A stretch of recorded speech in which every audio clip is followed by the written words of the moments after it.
Hey everyone, welcome to That Pedal Show Live. Viewers, comments and questions. Dan here. Mick here, hello! Wonderful. I haven't had a chance to even have two words with you today yet, mate. How you doing? I'm good, how are you? I'm okay. Okay. It's all a bit manic. It's sort of run and gun. That's all good. As long as it's more running than gunning. Run and gun. Yeah, run and gun, that's much friendlier. Run and gun. Hello everyone. Yes, Dan's been doing tech support, so oh look at Robin Ford playing a nice Les Paul Ooh. Deluxe there. Oh, how nice. Nice Truefire advertising on That Pedal Show. Happy days. Very good. Watch the ads, people, watch the ads. In it. In it. In it. In it. In it. So, greetings. Salutations. Notre ami. There you go. Just a bit more headroom there, Dan. Yeah. There, Always it's like all a about bit the of headroom. All about the headroom. I've quite a long body, you know. Do you? Comparatively speaking. Okay. Proportionally speaking, shall we say. Don't men have generally longer torsos That I don't know. and shorter legs? Oh, something like that. Don't know. Something Careful why like you that. say that sort of thing these days. Welcome. Welcome. And we're in. We do this most Mondays. If you're new, welcome. If you're not new, welcome. Thank you to BV for moderation. I'm just going to turn the desk off. If there's a massive pop in your earphones, sorry. There you go. Nice. It won't be as massive as the ding in the microphone that I did last week, though. Yeah, that's all right. That's all right. Yeah, welcome. Thank you to BV for moderating and being in the chat and doing all sorts of lovely things in there. Yes. And welcome. So Steve Mass, hello Steve. Good morning, afternoon, evening, he says. Yes, could be, depending on where you're watching. Wastel 10 is on. David Clark is on from Belfast, Maine again. Hello, lovely. David. Matt McGrath, Jamal Hill Richardson Albini is on. Who else we got? Matthew Dickin. Hello, Matthew. Scott from Baltimore. Oh, lovely. Paul Matulovich is on. Hello, Paul. Kim Kleist Eriksson. Hello, Kim. Jeff Harper and Gordon Neal. How very nice. Yeah, Scott Curry. Who's got Curry? Scott Curry. Dan Scott Curry. It would be an issue if it was his middle name. Yeah. Well, there's the Keith Scott Curry. drag artist, isn't there? Kitty Scott Claus. Right. Very good. Yeah. Adam Dobbs, Christopher Neiman, James Blessed. G'day, mate. Hefe Golf. Josh Chen. Hello, Josh. It's nice to hear from you. Josh sent us a live record a while back, so we hope you're doing well, Josh. Danielle Williams is on. Hello, Danielle. Calm the Monster. Oh, we're truly blessed with people from across the globe joining us today. Lovely. Including the interestingly named John Van Sickle. I can't do anything with that. Yeah. There's a side joke in there somewhere. A scythe joke. Yeah. There's another side to him. Are you sicklish? Yeah, okay. That'll do. How are we for audio? Oh, looks like we're okay. Podcast is recording. Thank you to everyone who reminds me. Okay, let us then stampede to the super chats. Well, don't know how many we've got. No doubt BV will tell us in a minute. Where's my phone, Dan? One does not know. I have to entertain the people. Okay, I can do that. I can do that because I'm a professional. Mick's in there shaking his head. Yeah. How was your weekend? How was your week? It's Easter coming up. Anyone doing anything special for the long weekend? Is it Easter everywhere all over the world or just here? Is it a global phenomenon? Greek Easter is a different time. I know that much. Right. So I don't know about... Is it Easter in the United States?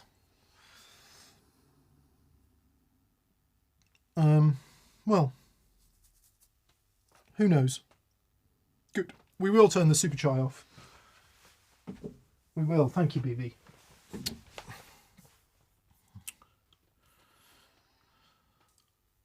I'm just sorry. I'm just going through a few of these things. I know. My brain's a little bit slow at the moment. There's a lot going on, and I'm like, this is where I am, and this is what I'm doing.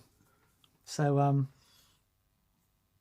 where's Baltimore? Baltimore, Maryland. It's on the east coast of America. Because that's in a lot of songs, isn't it? Baltimore. It's very singable. Well, I say it's on the east coast. It's on the east side. I don't know if it's coastal. It's on the east side. But PRS is not a million miles from there. Oh, okay. Well, PRS isn't a million miles from California, but it's not very far from Baltimore. I feel like Baltimore is something that Bruce Springsteen would sing about. Graham Parsons sung about it. Okay. I don't know if Brucey sang about it. Come on then, all your best Baltimore songs, please, in the comments. Did Charlie Pride sing about Baltimore, maybe? It was where The Wire was Baltimore. Do you remember that? We never watched it. It's very good. Apparently it's very good and we have to watch it. Very good. Very, very good. We started watching House and we're about 6 episodes in. Oh, is that Hugh Laurie? Yeah. Yeah. And I really like Hugh Laurie. He's great. Yeah. About 6 episodes in going, isn't this just episode 1 with a slightly different thing? It's like, but they're very good. Yeah. Yeah, I'm all about Ted Lasso at the moment. It's so good. It's so good. Yeah, his performance in that is poignant and remarkable. I've always liked him as an actor. Yeah. I liked him in We're the Millers. But I mainly liked him for Jennifer Aniston being in it. Christopher Trimmer. It's raining in Baltimore. Counting Crows. Of course. How Very could I good. forget that? One of my flipping favourite bands. How could I forget that? From Baltimore to Paris by Go West. Oh, nice. Very good. Lots of Counting Crows, guys. Yeah, very good. I'm pretty sure an associate of mine, Richard, plays guitar for Go West these days. Oh, okay. Yeah. That was a great record. Down, girl. That was really great. We close our eyes, we never... What a singer, man. What a singer. He's amazing. It's funny, when I was in the 80s, I thought it was all rubbish because I was an idiot. And now you listen to it, the songwriting is just so good and the musicianship is so good and the production is so good. Bring back the 80s. Come on, I'm fed up with these 2020s. Oh, Chris Turner, What's New in Baltimore by Frank Zappa. There we are. There you go. Okay, Ran's there. Hello, Ran. G'day, mate. D and M and B and K and R. Thank you. New Guitar Day, a Novo Miris J. Semi-hollow. Yes.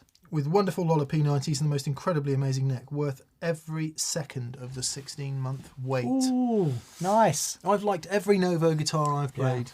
Especially Zach from Mythos's. That was astonishing. What a lovely thing. Yeah. Yeah.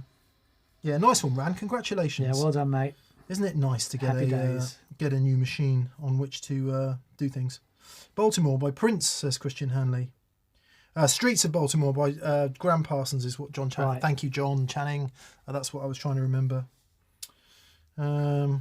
Yes, good. Good. Kim Kleist Eriksson. He said, I had a wonderful week until I realised that G3 won't be ready for another month. Thought it was this week that they're going to ship. Bought one via Martin from Schmidt Array, and they're building an SA675 XDM. Well, the boards, it'll be awesome, and it'll get out to you as soon as we can, mate. But thank you so much for your patience. Like everyone, components has just been... It's been trying, Michael, trying. But they're coming through. They're coming through. Yes, it can be trying, but there is no try. Only do. Do or do not, young Skywalker. Sergio Rodriguez. Hello, Sergio. He says, hi, guys. First time super chatter. Ah. If I had a trumpet, I'd play a fanfare. Well, probably a load of noise would come out, but in my head there would be a fanfare. He says, first time super chatter, Mythos Oracle, which I believe is the analog delay. Yep. Jam Delay Llama Mark III or Boss DM2 Wazza. Which is your favourite and why? We used the Oracle in a show last week and reminded ourselves just how flippin' magic that thing is. None of them have modulation. The Jam Extreme does, doesn't it? Regular delay llama. Oh, regular delay llama, right? But maybe I would say if that's the case, he's not looking for modulation. No, jam delay llama is my answer. Right. But I can't. I just forgive me. I cannot see the point of analog delay if you don't have modulation. Yeah. And I appreciate much of the rest of the world will disagree, but just the modulation is so magic. Yes, it truly Analog is. Man ARDX20. Yeah. What would you choose of those three, Daniel? Actually, the Oracle's great. It's really dark sounding, even darker than a carbon copy, I would say. Yeah. In a good way. Honestly, I'd be happy with any of them if I was after that, just a straight, clean thing. I love the tap tempo feature in the Oracle is really nice. Yeah, there you go. Delay llama must have tap tempo. The delay llama extreme does, I think, but not the regular. Bet it does. Bet is on. Delay llama Mark III. Oh, okay. Analog delay with tap tempo. tempo, Yeah, yeah. I'd go jam, just because we love those guys. Yeah. Well, we love all the guys. We love Zach at Mythos. We do love We Zach love Boss. Mythos. Yeah. We love everyone, Dan, We do. except you. Chris Sotzing. Hello, Chris. Hello, Chris. Oh dear, Chris. What is your opinion on the best way to get a full dynamic tube tone at home volumes? A cranked 5 watt amp or a pedal pushed 20 watt, assuming 12-inch speaker on both? Yeah, so Chris is saying, is it better to have a small wattage amp doing its thing or a bigger amp that you help to do its thing via pedals? I think even a small wattage amp helping doing its thing by pedals. Yeah. Because even a 1 watt amp at home is trying at when you give it some love. My answer would be two small wattage amplifiers in wet dry. Oh, there you go. Yeah. I can't disagree. Our 5 watt Marshall Class 5 would encourage that dB meter towards 97, 98 when it's cranked. Absolutely. It's loud. It's really loud. And then, of course, how much overdrive do you want? Do you want the sort of dynamics and the warmth and all of these adjectives of the tubes, or do you want the tube overdrive, the valve overdrive, which is kind of a different thing? Yeah. Personally, I would always go for a bigger amp with pedals because I like bigger amps. Usually means bigger box. Usually means better handling of low end. So you can get a fuller sound with a more powerful amp for sure. But what Dan said, 2 little ones wet dry, that would be fuller again. Mm-hmm. That would be the fullest. That would be more fullerer than The fullerest. The full. Yeah, good luck, Chris. Hope you enjoy that. Rodrigo Gaspari. Hello. Greetings. He says leg ends. CH3 in stereo with a humdinger as advised last week. Also, first time I used stereo with Blues Junior. Feels like I've been transported to a magical land of sound. It's amazing. Thank you for everything. Well done, mate. Yeah. That's an official double thumbs up there. Yeah. That's the equivalent of the Paul Hollywood handshake. There you go. Yeah, it is. Look, I know we bang on about it, but if you haven't tried it, try it. Wet dry. It's remarkable. It is. It is. Hello, Amanda Coombs. Hello, Amanda Coombs. Hello, Devin Doherty or Doherty. He says, what about a bigger amp with an attenuator? Yeah. Yeah, great. Yeah. Or even just a Tone King Imperial. Mark II. End of days. 20 watt amp with attenuator. Sounds magic. Looks like $1 million. Nice. Almost cost $1 million. Nina Simone apparently did a song called Baltimore, according to Stephen Hadfield. Wow. I saw her performance on as this amazing show that the drummer from The Roots, Reggie Watts, produced. And it was happening at the same time as Woodstock. And it was this gig in Harlem, this massive open air thing, and it was extraordinary. And she sang, and man alive, She's ace. she's amazing. She is completely ace. They did it was a sort of her life story documentary on Radio 4. Just fascinating. Sad and fascinating. Yes. Michael Krause says, what no analog man, ARDX20? You must have missed it, Michael. I did mention it, but I was whispering behind my hand like this, as if it was a secret. G-Barge, Summer of Soul, right? Yep, that's the one. Summer of Soul. If you haven't seen it, watch it. It's just phenomenal. Hi, says P Design P. Hi. I'm excited to get my Kingsley Page this week. Ah, come on. Where would you put it in a chain together with a Gladio, a Centura and a TS10 running into a 2-rock studio signature? We assume you've got the Page tube boost and not the Page... TS. Yeah, I don't even know if he makes it anymore. Right. Yeah. One of them's a preamp and one is an overdrive pedal. And we're assuming you've got the overdrive pedal.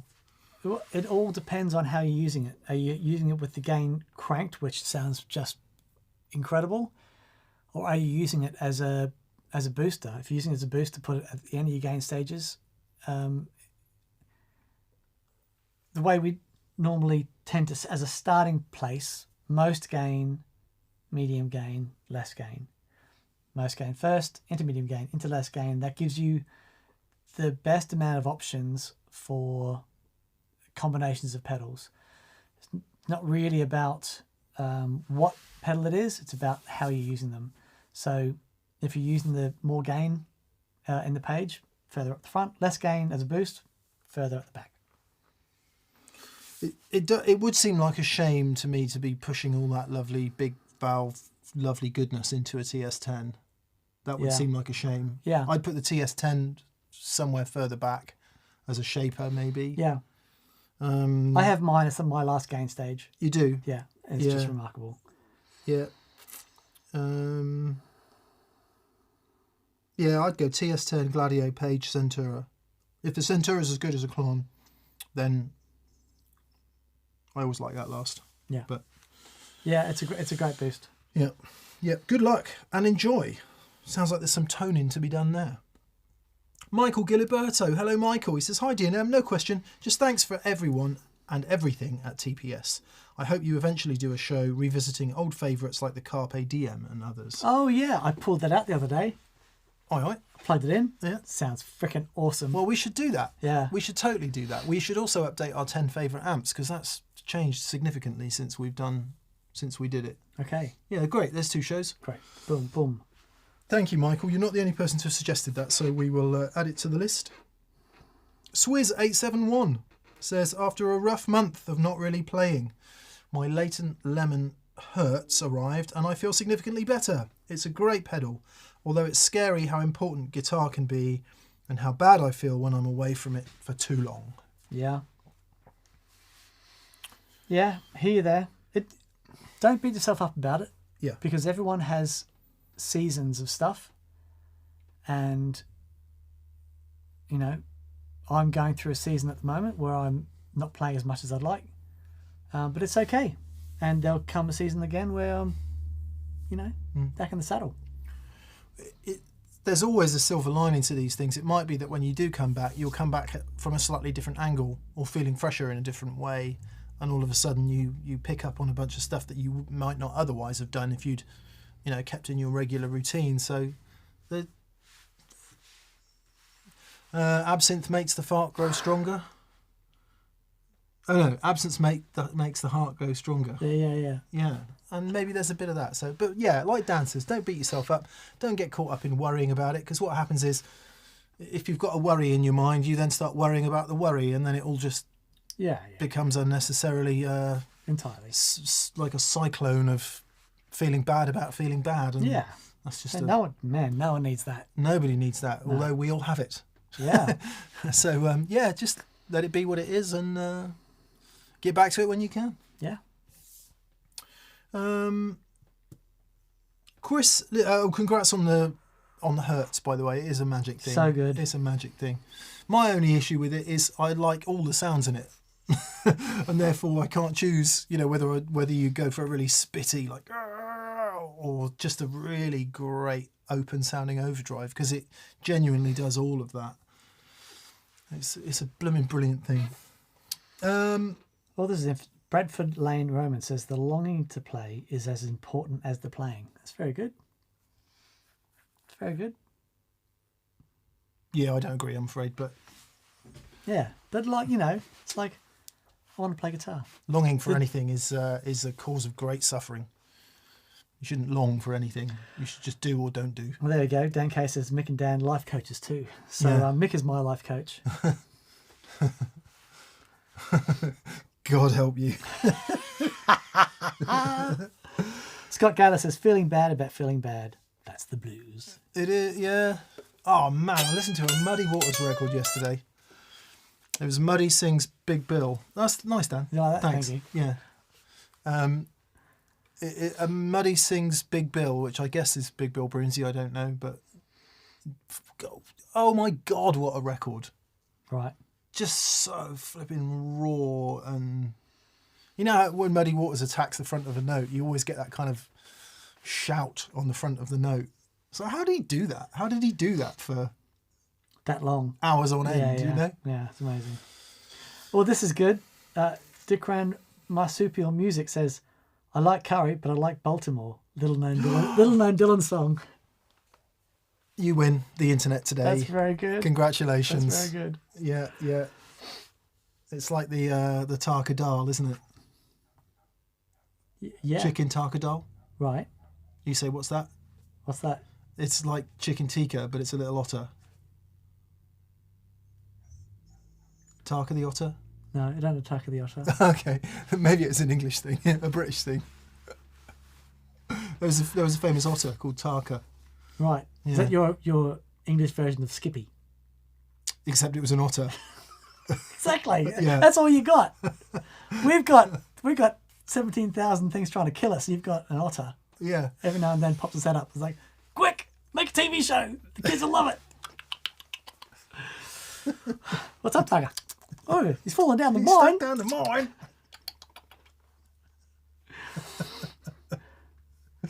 Hey. Bill Craig heading to John Mayer tonight in Denver. Cannot wait. Yeah, Oh, I would wow. like to see that. He's doing solo shows, isn't he? I've seen him in that environment, and he is blinking good in that environment. He really is.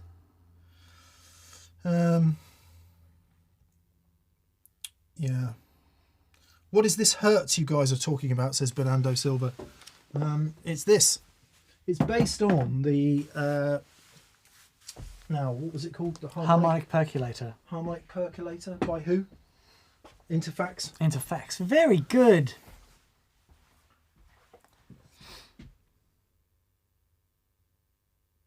It's a very special sounding, distortion-y, fuzzy thing. I used to be Interfax, but now I send emails. Very good. Try the veal. I'm here all week. Mel Hagginson says, I've been on the Hertz list since November of last year. That's probably our fault. Well, Mel. mate, you could be looking for a bad monkey, so, it could be worse.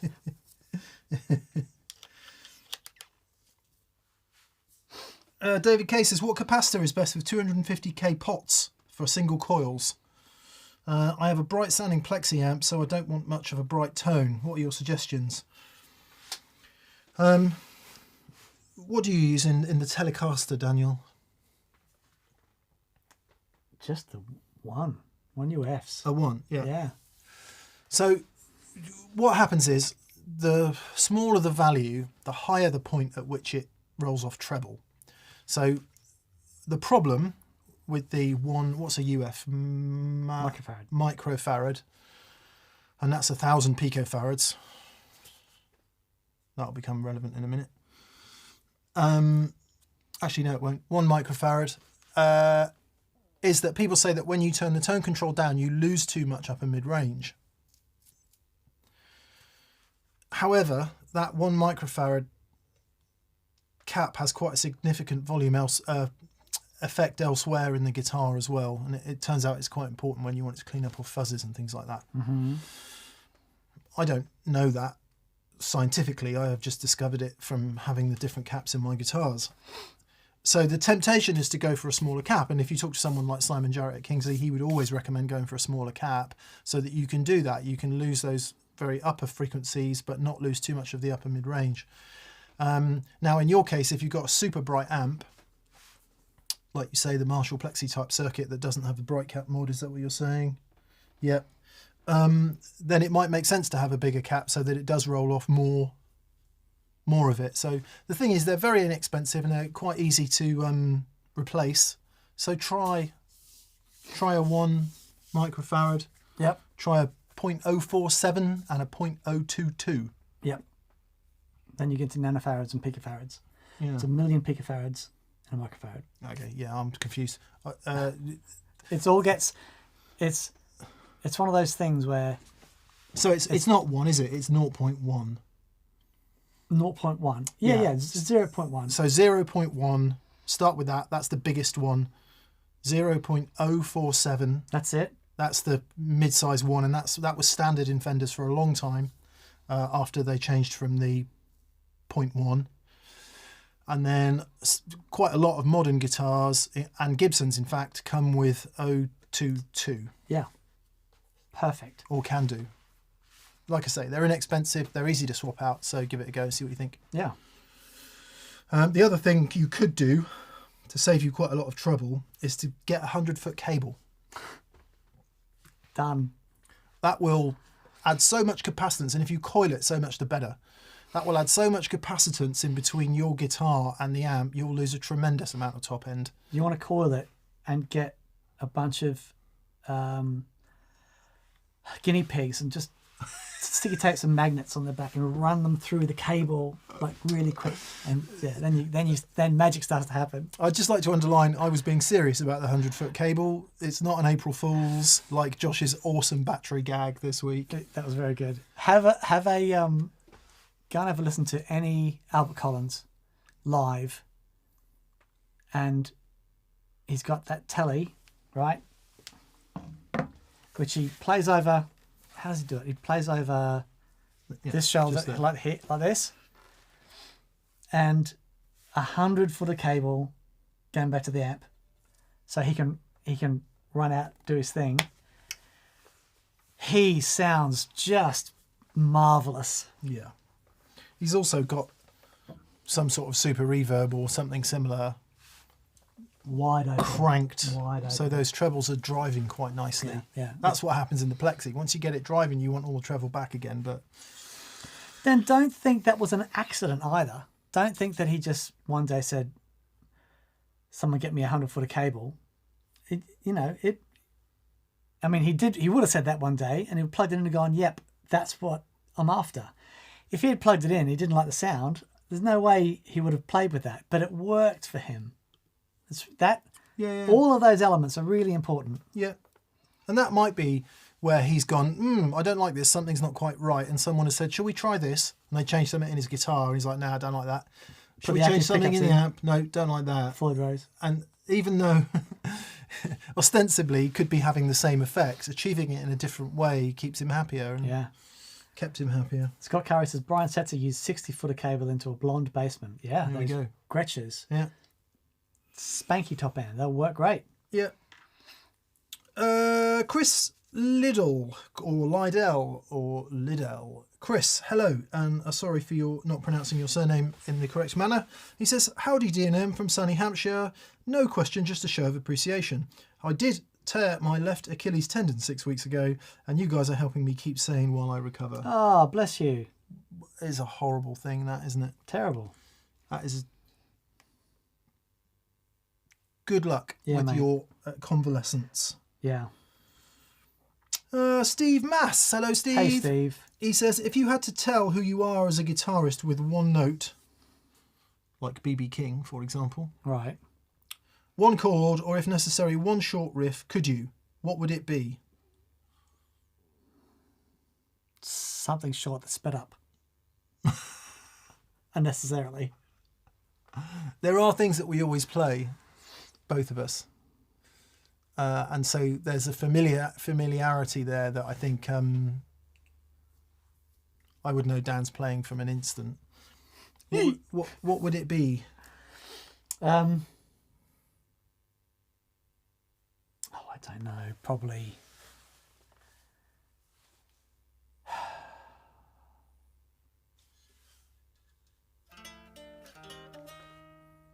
Something. There you go. Played poorly. There you go. One chord. It is interesting when you pick up the guitar. I tend to always play pretty much the same thing, don't you? I always play a G chord is the first thing I would play. Yeah. Something like that. Yeah. I think a lot of the things that I would play would be the signature licks of other people. So the Grissom, the Grissom thing, maybe. Yeah, nice question, Steve. Someone was asking if we could do a video. Ben Ifra says the name's Michael Farad. It was really T. Says, are you planning on doing a review on mixed gold top? I'm a Strat guy and I need somebody talking me into buying a Les Paul. There might be a video on it at some point. We have done Les Paul versus SG. There's quite a lot on it in that video. And it gets featured in the show a lot. But I don't think anyone needs to talk you into that. No. It's just a rite of passage that has to happen at some point in your life. Yeah. It's a truly magic guitar, that Les Paul. It is. And I'm so glad it's in the family. Yeah, it's a great guitar. Yours is too, what that proves is just how different they can be. So do try and play a few, because you'll find one thing that really speaks to you, and other things that speak to you less, and that might not be the same as the next person. However, on Friday's Experience Day, in comes Graham from Aberdeen, and he says, "Can you try my 345?" There was 3 other 335s, including mine, in the room. Right. And it was palpably the pick of the bunch. Superior, in my opinion, to all of them. That's amazing. It was a fantastic guitar. Hello, Graham, if you're watching this. And I did have a little pang of hurt in my soul playing it. Just lovely. Memphis, awesome. 345, gold hardware, sunburst. La Magie. Fancy. Wastel 10. Hello, mate. Help, I fell down the rabbit hole of vintage amps. Now I own a Hummel Electronics The Studio guitar. Hummel Electronics The Studio guitar and a Klempt Echo. Oh, yeah, come on. BS40 and experiences. Klemps are amazing.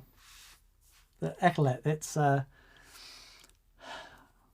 don't know, it reminds me of an old 8-track thing. They're really great. Yeah, it quite often gets, whenever we talk about Echorex, people talk about the Echolet, don't they? As quite a cool thing. Okay, so I don't know anything about Hummel. I just looked it up. Oh God, it looks really nice. Nice. Yeah, it's oh, I don't know. We've got a bunch of vintage amps kicking about and get on loan, and check the video on Friday where Pete and the captain came in, took over TPS. Pete plugs my old Strat through a Klon into the 53, but the 53 Pro didn't need the Klon, just the Strat into the 53 Pro with a bit of reverb. Crazy. So good. I don't know how to explain that. I don't know how to explain why that made us move. You could say that it's just the motivated cognition of knowing that it's old, but I don't know. We've been around the block enough to. And he did play. It just took him. Yeah, it really transported him. Yeah. He was so connected. And he was fizzing the whole day after that. Yeah. I do think the tone of the day was the SG into Your Matchless, though. That was pretty great. There were some moments. Yeah. Where Lee just. Really lovely. It was that was a really great guitar sound. Anyway, good one, Wastel. I mean, why not? Why wouldn't you fall down that rabbit hole? Indeed. Matt McGrath, hello Matt. Hello Matt. He says leg ends. Mick per your advice, I got both the Benson Fuzz and Boost. Nice. Love them both, but the Boost is staying. Probably a bit much for Annoy Band, though.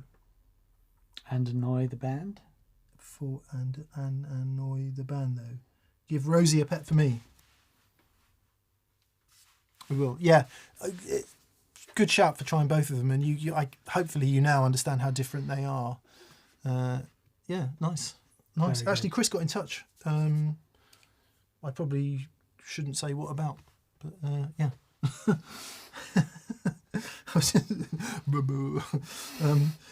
Jamal Hill Richardson Albini. Hello, Jamal. G'day, mate. He says, hi from a chilly San Francisco, California. I found a band called The Main Squeeze on YouTube covering While My Guitar Gently Weeps. If you haven't seen it, please get your brains melted by them. This band truly has it all. There you go then. The Main Squeeze. The Main Squeeze doing a cover of While My Guitar Gently Weeps. Nice. Nice one. And hello to San Francisco. I went there on my honeymoon and we went to Alcatraz. We recreated a couple of scenes from So I Married an Axe Murderer, Yeah. which was all shot there. And just had the best fun. It was so great. Quoting all the lines, no doubt. Yeah.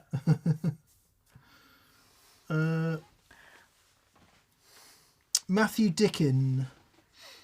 No, oh, I see. He's asked the queue in another super chat. And you'll see it in the list. Okay, here we are. Matthew Dickin. Hello, Matthew. Thank you, BV, for that info. I saw Graham Coxon with the Wave last week. The Wave, yeah. Amazing. Interested in Graham's EQ setting. He had an 800k cranked, everything else at minimum. Dan, any ideas on why? I went over to Graham's house a few months ago and redid his board for this project and went through some stuff with him, and it was very much in a state of flux. So he was trying a few like V4 pedals and stuff out because he was concerned about it didn't need to be loud in this. But eventually I think he went back to the Sheriff? I think he went back to the Sheriff and just turned it down, and it just gave him a better sound. So it may have been for certain parts, getting some more of that frequency through when he couldn't be loud. Interesting frequency is 800k. I mean, if you just pull up a graphic equalizer and have a listen to what 800k does to a guitar. Yeah. It's somewhere between the sort of the key vocally resonant-y peak of a clon and a tube screamer, pretty much in between the two. So it's very much that vowel-y mid area. Yeah, totally. Mike 2203. Hello, Mike. We saw you on Friday. And it was great to see you. Mike brought in a really lovely 78 or 79 2203, but with a Park badge on it. Right. So JCM 800, yes. but with or actually not a JCM 800, almost the last of the master volume amps before the JCM 800 came along. Right. Although I do think they were kind of similar. What a cracking sounding thing. Yeah. Yet again, old amp, giant transformer. The other thing that Graham brought in was a modded, Andy Fuchs had modded a 100-watt Bassman, I think it was, into a Fuchs D-style Amazing. amp. My God, that thing was just amazing. And what did they share in common, Dan? Giant, heavy output transformers. Yeah. Totally. Yeah. He also we had a really great experience with his Boss pedal board. And I think 10 or 11, 12 pedals. And we just took one out so we could hear it in isolation. Oh. It was really interesting. Because of the cumulative capacitance and buffers. Just all the buffers, all the buffers in a line. Interesting. Very interesting. Well, that rather, in part, tease into Mike's question, which is, does G3 dispense with the need for a noise suppressor pedal? Question 1. Question 2, also, have you tried the Boss Power Stack pedal ST2? I've never heard of this. Okay. So it depends where the noise is coming from, and it depends how you use the noise suppressor. So a lot of heavy players will use the noise suppressor as an effect, and it's got a sound, but rarely do we fit a noise suppressor on a board unless it's for super, super heavy tones. And even then, it is... We did a really great show with Rabia a few years ago where he showed that effect of a noise suppressor in that sort of metal type thing and what it does. But I would say, Mike, for what you do, you will absolutely not need it. Yeah. It tends to be when you add on tons of gain, doesn't it? Yeah. And if your core sound is very gainy and the amp is making a lot of gain, that just immediately introduces a lot of hiss. Similarly, if you've got an always on overdrive pedal that's very, very gainy, then you're just going to get a lot of hiss. And if it's always on and you've got no recourse to turn it off, then that might be when a noise suppressor would come in handy. Yeah. Obviously, if you've got something like G3, then you can turn it off on G3. So therefore, might be the root of your question, therefore negating having a separate noise suppressor pedal because you can mute it in another way. Yeah. But yeah, just for sort of normal low to medium gain sounds, we've never really found the need to incorporate one, have you? No. So power is really important. If it's powered properly, then you're golden. Yeah. Yep. Now let's see then. Enguerrand L really wants to know what we think of neural amp modelers. I don't think of them. No, they're not our thing. We don't. Dan and I are not really into the whole modelling thing. And they're great, and they are a tool. But I mean, it's a bit ridiculous, but you just don't. Yeah, I'm very, very happy taking an amp to a gig. Yeah, never been in a situation where the amp was inappropriate. All the music I love, all the guitar players I love, without exception, would rather play an amp at volume. The only reason for choosing something like that in the world I live in is for cost and convenience. Yeah. Now, that's not to say that in other genre it's a more appropriate tool for the job and maybe sounds for whatever better means in that world. And certainly in volume compromised environments such as home, perfect. Absolutely perfect. But, with a band, in the kind of music that me and Dan like, in the kind of places that we might get to play with live drummers and bass players at a sensible volume, by sensible I mean loud, you just can't. It's the experience. It just doesn't get any better than that for me. It's what we all signed up for. And I don't, I'm sorry to use the word better, but in my personal opinion, I just can't beat that. No, it doesn't get better than that. Yeah. It just doesn't. And then, this might sound a bit fatalistic, but I've kind of always been aware, and I think one of the reasons I took it so seriously is I've always been aware there's so many gigs I'm going to do. There's so many... Yeah. There's so many times I'm going to get to sit down with a beautiful instrument and play. Just want it... Yeah. And I just want it to be... I want it to be the best it can. Yeah. I want to experience the best I can. No compromise. No. Yeah. Why would you? Yeah, well, that's sort of the point, isn't it? In our world, it is a compromise, but in other worlds, in other genre, and in other playing situations, it perhaps isn't a compromise. It's the best thing for the job. Yeah. But in our world, real amps, yeah. It does the job. Rob Schlank says, what about modelers for exposure/education for noobs? I am a noob, in brackets. No, because if you think it sounds like the real thing, it just doesn't. I get quite sticky about that, come in. I wish everyone in the world could come in here and you could hear Dan's cranked AC30 and then a model of it in your headphones at low volume. They just don't sound anything. Well, actually, if you recorded the AC30 and you listened to it at the same volume in your headphones, yeah, I suspect that in certain blind listening tests you might not be able to tell the difference. But that's not the point, because that's about EQ, gain level, compression, and all the stuff at sort of listening level. Yeah. What you get, and anyone that's been to a TPS experience day will attest to this, it's the physicality of being near volume that makes it not just a little bit different, but a fundamentally different game.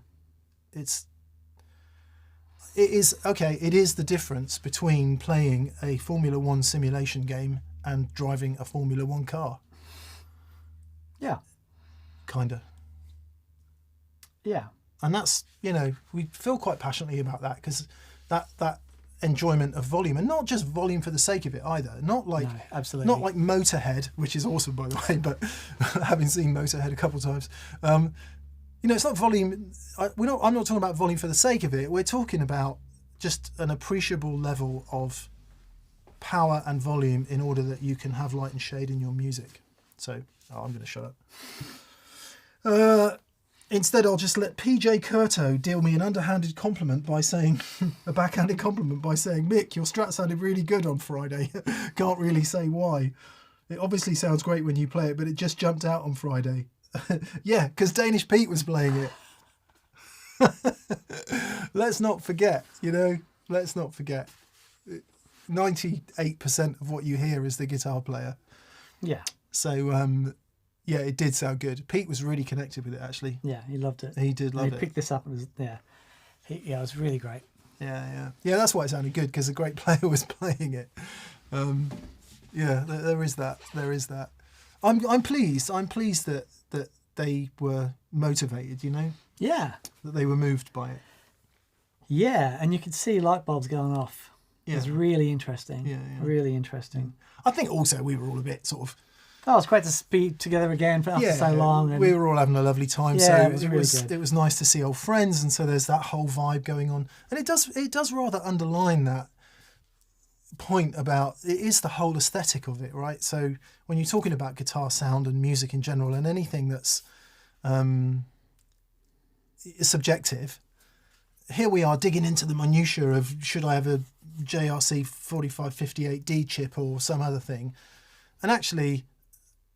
The fact of the matter is a really good conversation and a nice lunch is going to make you enjoy that tone more than swapping the pedal out. And it's about all of those connected things, isn't it? Yeah. It's about the connection of the whole experience. And that's another reason why we feel so passionately about volume and amps and bands and performance, because that's what that is. It's a collection of lots of things. It's not just, oh yeah, my tube screamer sounded really good tonight. Yeah. Even though it did, because it always does. I should have less coffee, Dan. I'm off coffee for the moment. I'm on it. Are you? Yeah. Just drinking tea, and I just had a bit too much of it, and it sort of got me a little bit... Bit shaky. Yeah. Yeah, it's not a nice feeling. No, it's not. It's not. Yeah. Hefe Golf. I just got a Marshall 1962 reissue. What's the 62? A Blues Breaker? Is that what that is? Yeah. To go with my Morgan AC20 for wet dry, I'm considering a super reverb instead of the AC. Ooh. I have to run in ISO cabs off stage. Any thoughts on the AB763 head like the super reverb? I wouldn't swap out your Morgan. For a super reverb, unless you really want a big cleanish, well, it depends how hard you run it, super reverb, lovely clean tone, just fantastic reverb. Obviously I don't think the AC20 has reverb, does it? Maybe it does. I don't know. I've got a feeling it doesn't. Yeah, hard to say that, because only you know what tones you like.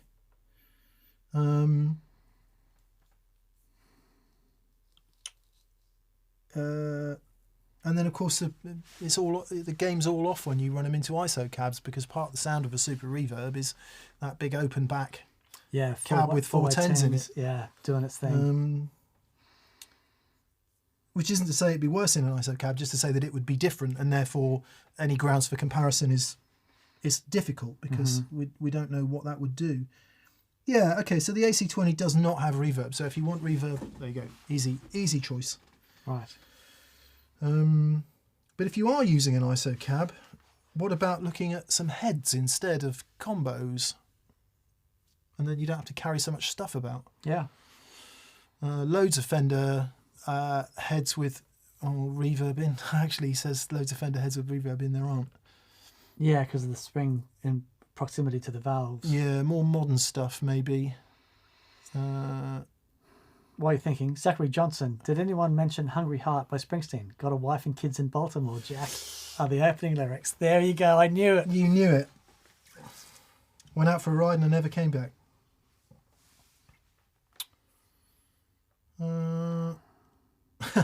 Sanning says, hey Mick, I put 10 to 52 strings on my Strat with 3 springs, and now it's unwanted noise. Do I need more springs? So you're saying you're getting more reverb from the springs because you've got more tension in there. Heavier strings.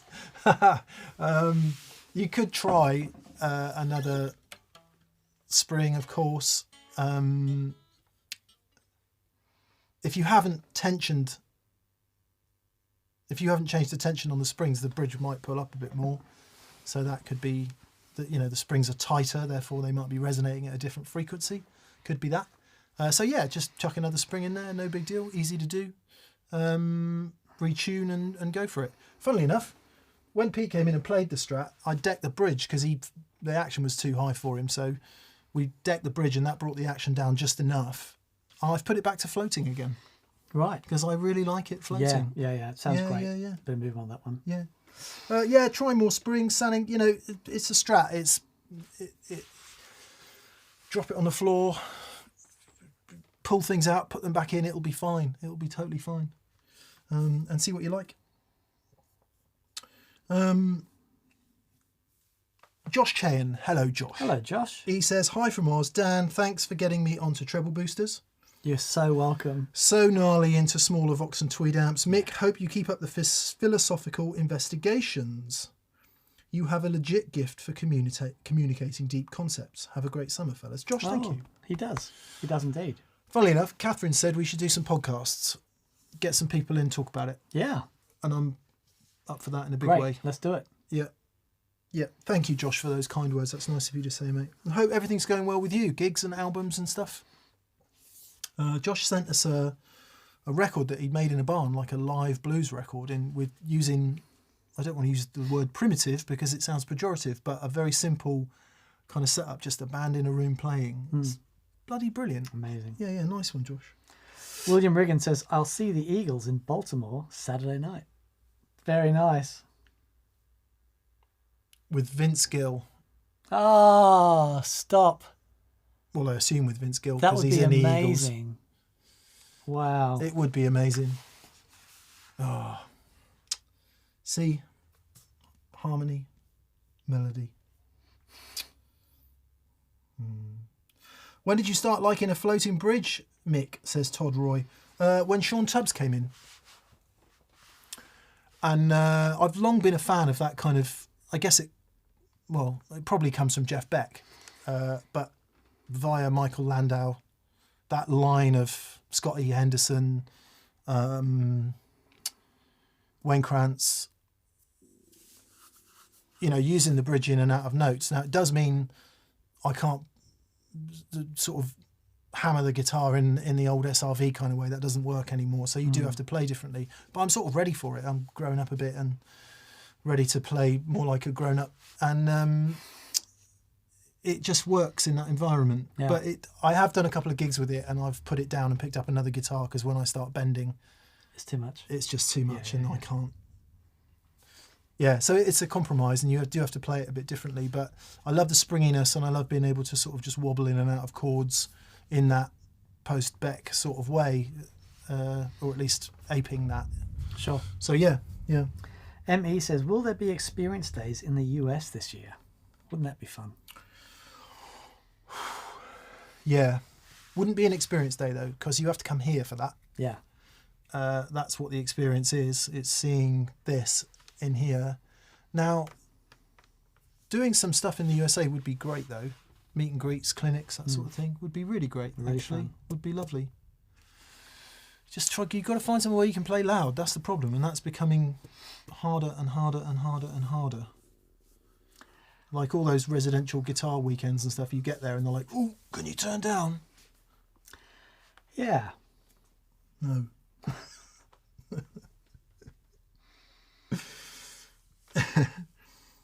Danielle Williams. Hello, Danielle. Danielle also came to an experience day. Hi, DNM. Wondered if you'd any thoughts on the 20k Gibson Kirk Hammett Greenie Les Paul. Feels a lot for a replica with a dodgy pickup.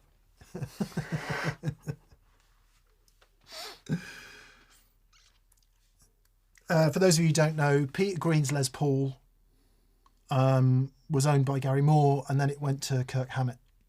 Yes. And I think Kirk still has it, obviously, because he's just given it to Gibson Custom Shop to do a replica thereof. What a lovely bit of history. Oh, incredible. 20k, don't know. Mind you, that flipping SG 7.5k. Yeah. So, I suppose I've heard it said that those commemorative SRV #1 Strats, anything that's limited edition and rare tends to go up in value. Right. For its collectability. Sure. I don't know. What do you think about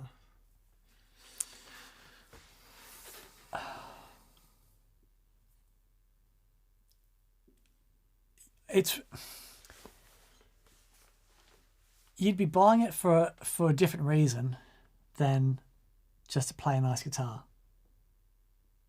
That thing, you know what I mean? Yeah. It's like, this is it's an iconic piece of history, and that's as close as you're going to ever get to playing it. Yeah.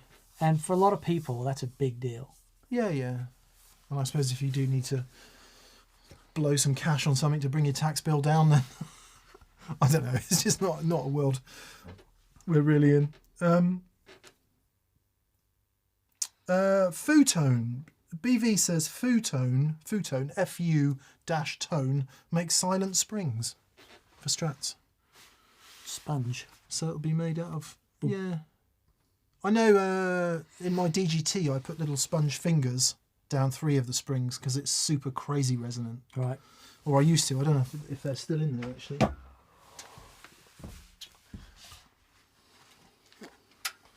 I don't know.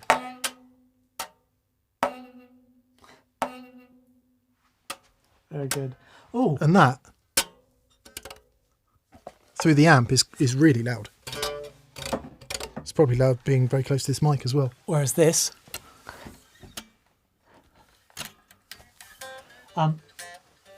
we got to do some housekeeping.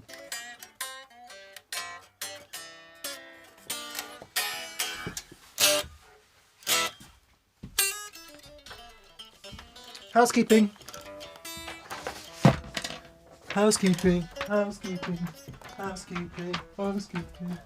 Was that the young ones? Neil run around going, housekeeping. Right, patrons. April's pedal giveaway will be announced next week because we haven't picked it yet. So we need to pick something to give away. So keep an eye on your inbox for that. VCQ, next Monday is Easter Monday in the UK, so there will be no VCQ next week. Yes, we shall be not here, so no VCQ next week. There's loads of new stuff coming into the TPS store. Just arrived to some new journals. Check these out. They're very nice.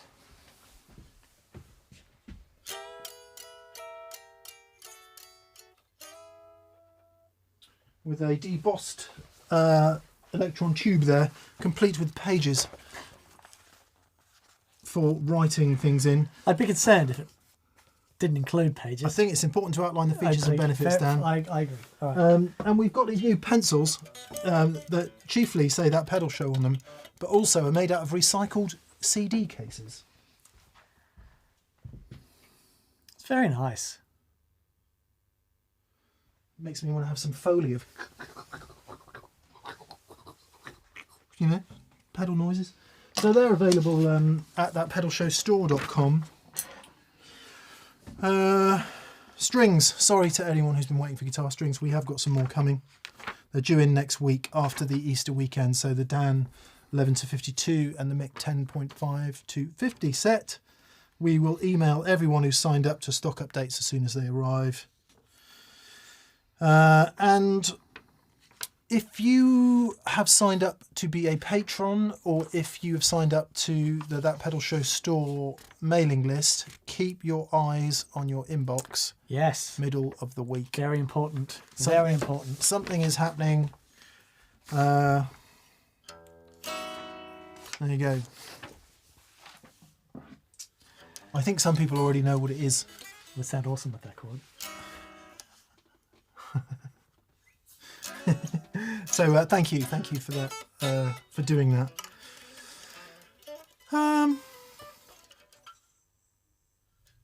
Jeff Harper, hello Jeff. Hello, Jeff. Jeff says, what would you consider to be a beginner's amp for someone who cannot afford a tube amp?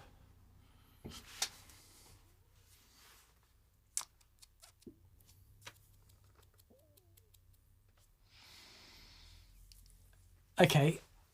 Is it for something to plugging in at home, or is it something that you actually want to go out and perform with? Beginner. Okay. Yamaha THR10. Yeah, just as expensive as some inexpensive tube amps. Yes. That is a very good point, actually. That is a very, very good point.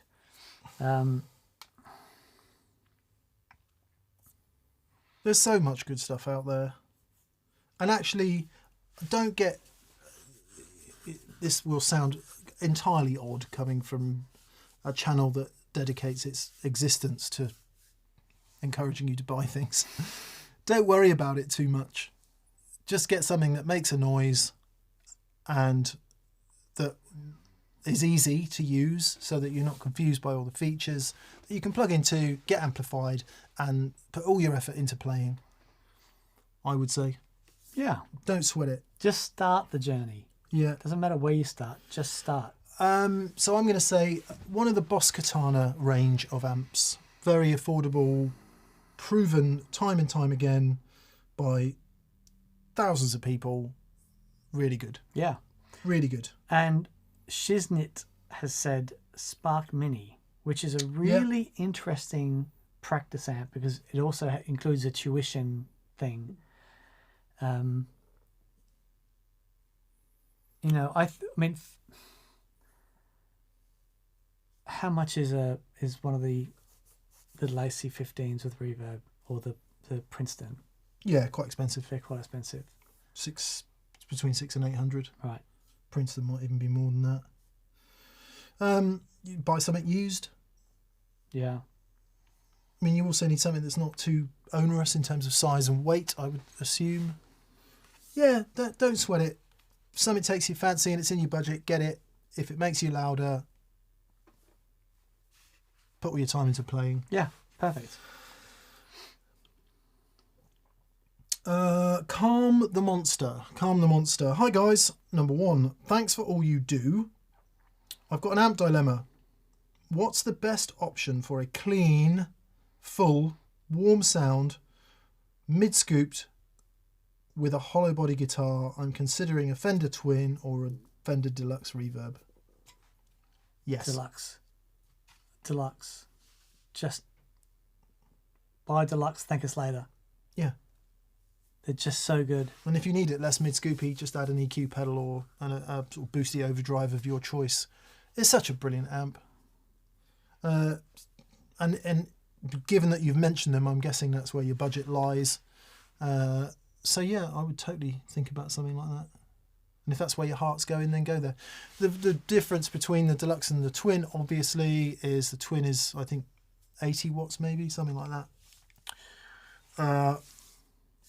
Considerably more powerful than the Deluxe. It's also a 2x12, so it's a bigger, heavier amp.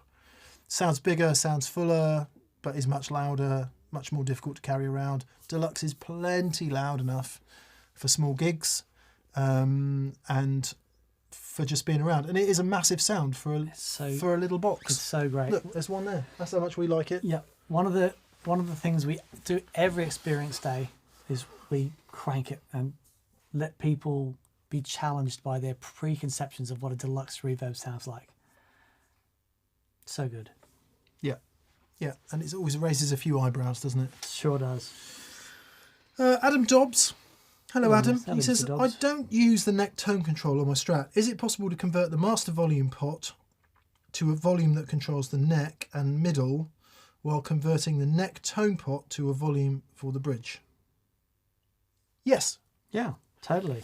You just need to hit up some forums and find a diagram. Or learn the schematic so that you can understand what does what. Yeah. What you've got on a 5-way switch. Now, it depends if certain Strats it's some other modern thing. But the standard vintage style Fender 5-way blade selector has got 4 lugs on one side and 4 on the other. And they're essentially input and output for each position. And what you connect to those lugs determines what happens next. And additionally, you connect the last one and the first one on both sides, and that makes the master volume, I think, is how it works. Yeah. It's just little connection things and Yeah. where those blades sit. Just things like,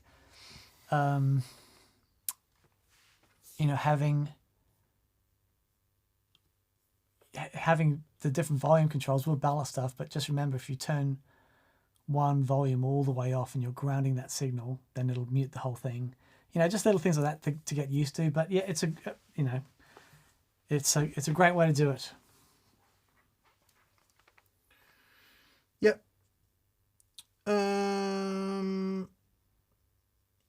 Someone mentioned, let's see, Kyle Rovergug says, I can second a PV Bandit. I have one kicking around. A PV is a great first amp. Are they still going? PV? Yeah. Presume so. Okay. PV Bandit. Great. Really nice spring reverb. Well, they used to have spring reverbs. Don't know if they still do, but nice little transistor amp. Nice.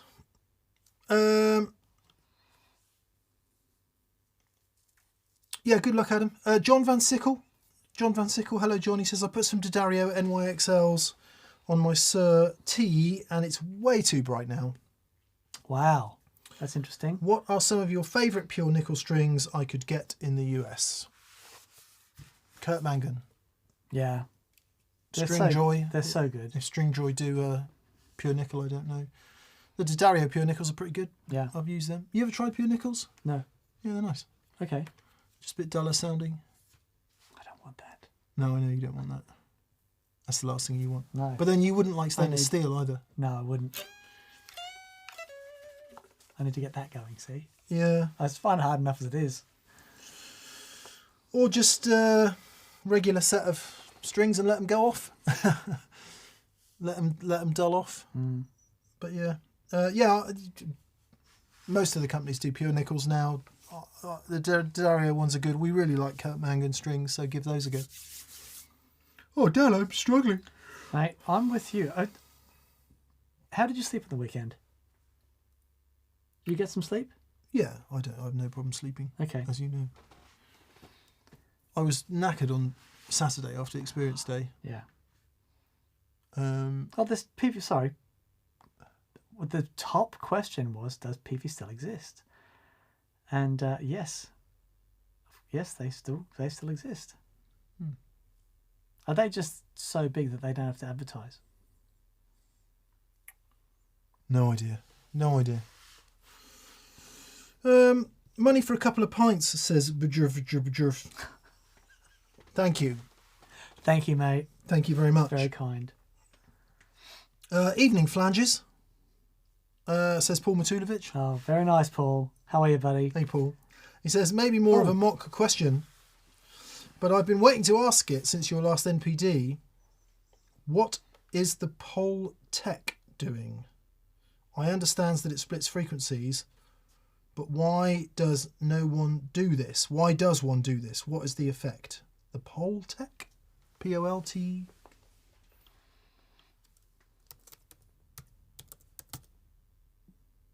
pedal, is it? The Poltecs were a primitive people who inhabited villages. They were said to worship the winged reptiles known as Kiridax. There's a 750 millilitres decapol degreaser from Poltec. Poltec window cleaners in Glasgow. Pure water cleaning system. Sorry, Paul, I don't understand the question. You don't mean a Poltec, do you? Poltec, sorry. Okay, Poltec EQ. Yes. Right. There's various bits of good information on this. So on a Poltec EQ, famous bit of studio rack gear. Can I just say, before you get too much into this, that was one of my favourite bits of sort of... I mean, it was so close to something that we know quite a bit about. But it's like...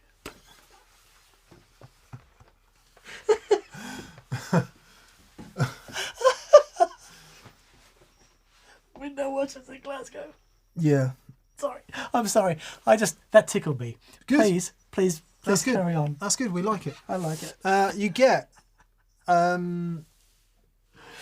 boost and attenuation for the same frequency. So there's two knobs, and you can boost and attenuate the same frequency. And I think it's something to do with phase.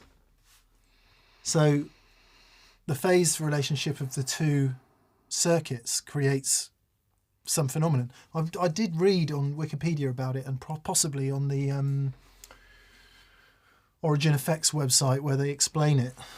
But it's something to do with that, and as a result creates this interesting sound when you boost and cut at the same frequency.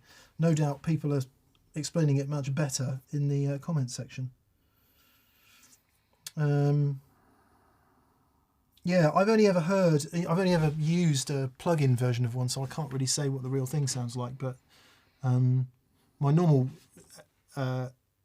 experience of plugins is you use the plugin, you go, well, that sounds good, and then you use the real thing and you go, holy moly, that sounds good. So if that difference in plugin and real thing exists for the Poltec EQ, I want some, because it's a great sounding thing. Punchy, makes it punchy, I think, if you boost and cut at the same frequency. Seems to. Anyway.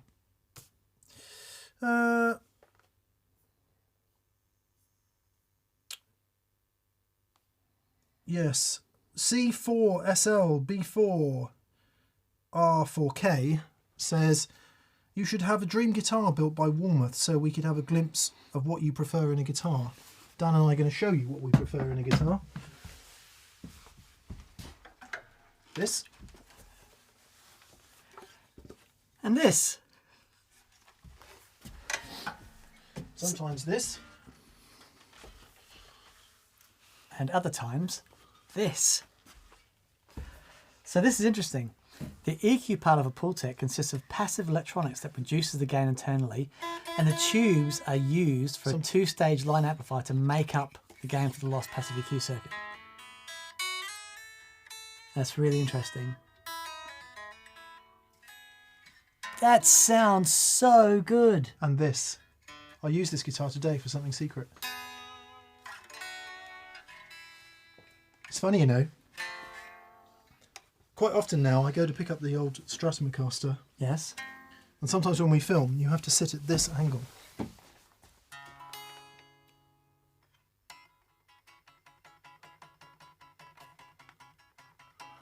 And that particular angle in this room is murder for the Strat. Right. If it's here, it's fine. No hum. There. So I find myself reaching for this more and more because it's got the sparkle and the chime and everything up there you need. It is a magic guitar. I have unfortunately fallen for this guitar, Dan.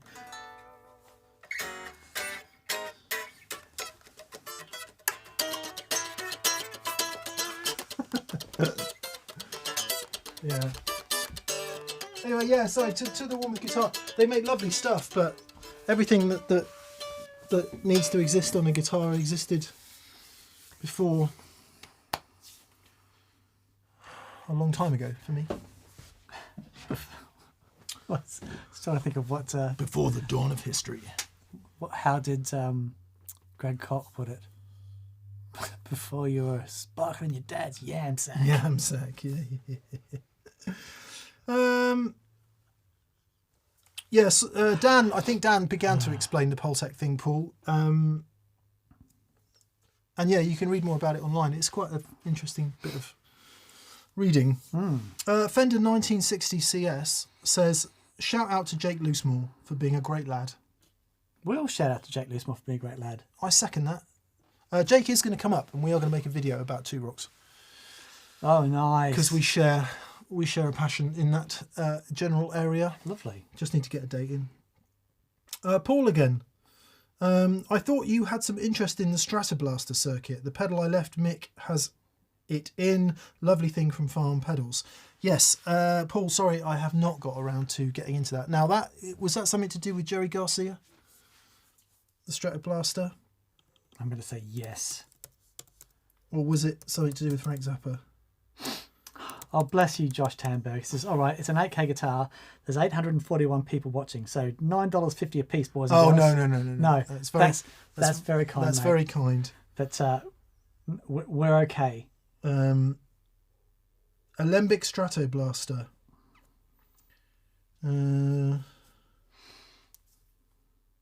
Yeah, something that used to go in the guitar. Now, so it was to do with Alembic and didn't... Yes, get Jerry Garcia. Play Alembic preamps. Yeah.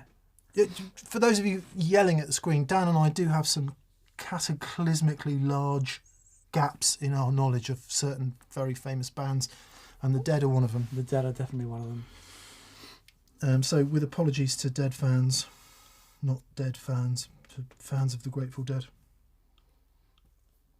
The Deadheads, I think you'll find they're called. Are they? Yes. We'll get into it, Paul, and I'm sorry we haven't yet. Josh Bohem says, is there anything that comes close to the mix side of the D&M drive? Sorry, Dan. Yeah.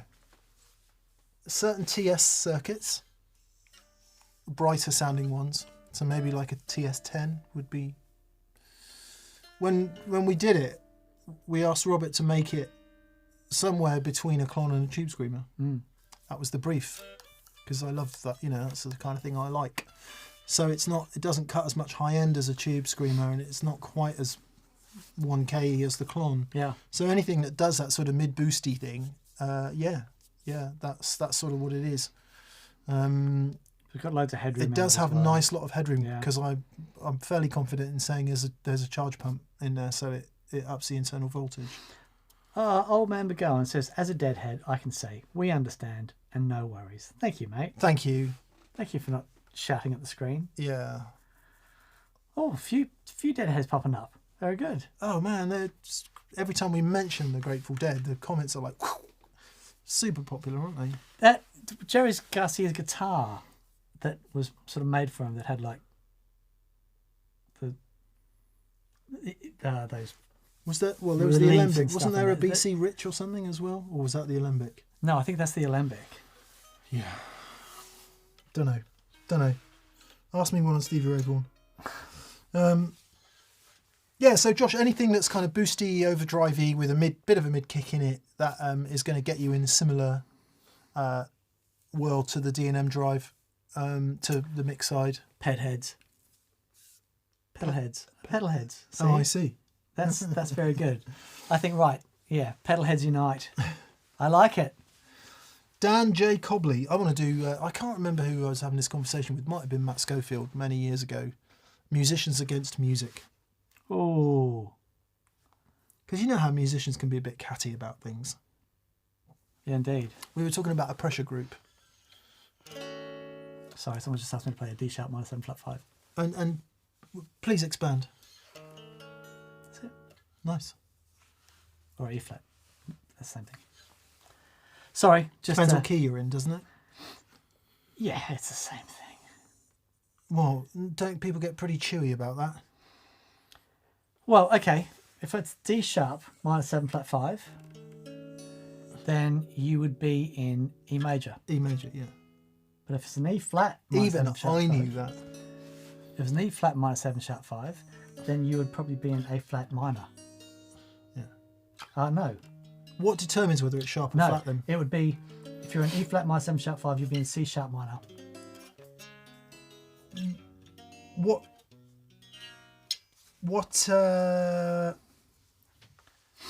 determines if it's sharp or flat then? The degree of the scale. Yes, if you're looking at it as the 7th degree of a major scale, which is what the chord is. So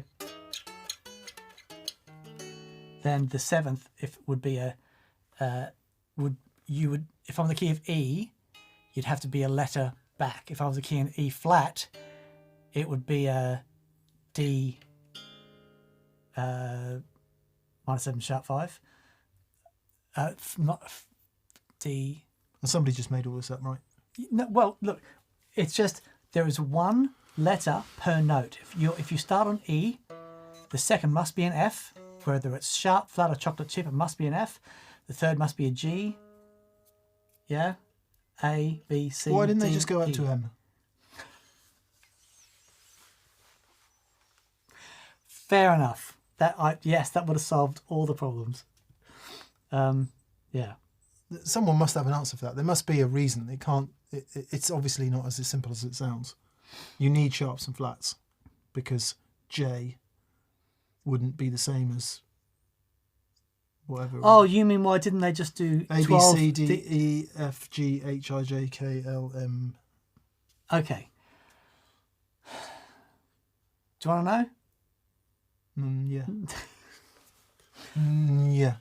All right. If you look at all the intervals from C to C, right, you get tone, tone, semitone, tone, tone, tone, semitone, which is the intervals for a major scale. C, D, E, F, G, A, B, C. No sharps, no flats. Yeah. All right. So what you're saying is, why didn't they go C, D, E, F, G, A, B, C, D, E, kind of up to M? Yeah.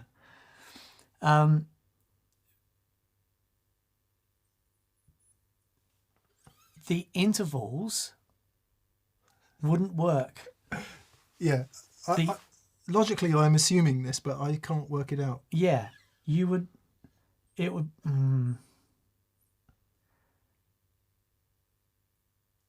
Somebody knows. Somebody knows. I think so. There's two.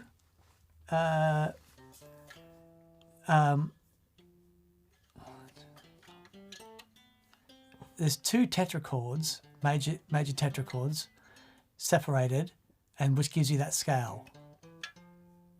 Charlotte says sharps and flats used to be separate notes. If you're in an orchestra, they are separate. And because it's done by the 12 tet degrees of tuning. So, which is why if I play, Benjamin says it's because there aren't semitones between B and C or E and F. And therefore you get the intervals, which are tricky, because you couldn't keep, as I went up the scale, you would have to every single note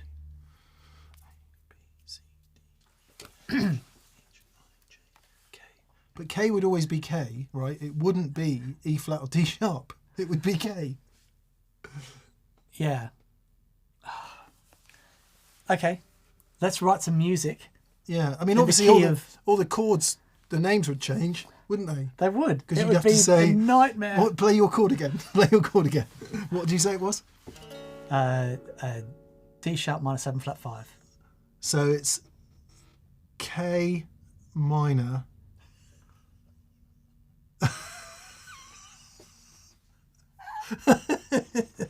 Let's move on. I was just wondering if it was a sort of nomenclature thing where, you know, what's this on Dan's head?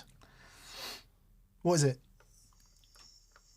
A beanie with a It's a hat, torch. right? Right. In British English, it's a hat. Yes. In America, it's a cap. Okay. In French, it's a chapeau. In Cockney rhyming slang, it's a titfer. It is still the same thing, right? The word only points to the meaning of what it is. The word isn't what it is. The word is just what we call it. So the word actually has no meaning. It just points to the item. And I was wondering if it was a bit like that. Right. But I don't think it is. Jesus. Can't you guys hit up an expert, says Rob Schlank. If we had experts on, there'd be no show. I don't believe those experts. They all just lie. In America, I'd call it a hat, says Average Aardvark. Yeah, why not?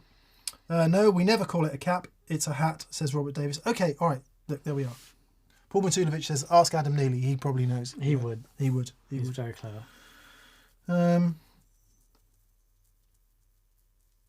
There we are.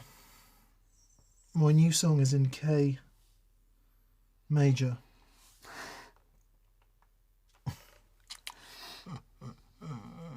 I also think major and minor is a bit derogatory as well. It sort of gives an assumed superiority to the major, doesn't it? Yeah, but I get that. Yeah. They should have called them happy and sad. K sad. K sad. Go on, play K sad. Let's play now. Sydney's almost gone. That's K sound, sorry.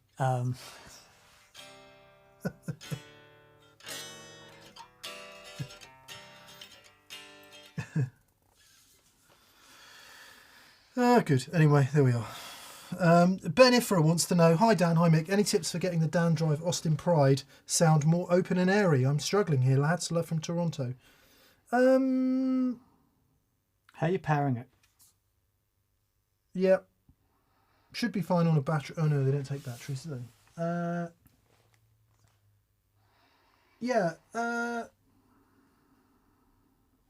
It's an interesting concept because you wouldn't necessarily think of a fuzz as open or airy. It's not really what a fuzz does. No. So is the problem in the name? The nature of a fuzz. Austin Pride, I think, isn't it the modded Texas Squareface Caesar Diaz? Oh yeah, right. Isn't that what it is? Dan Okay. Drive. So if you could compare it with a Texas Squareface and it doesn't quite sound the same, then maybe there's an issue there. It does have a bias knob on it, I believe. Does the Austin Pride? Here's one he made me earlier. Yeah.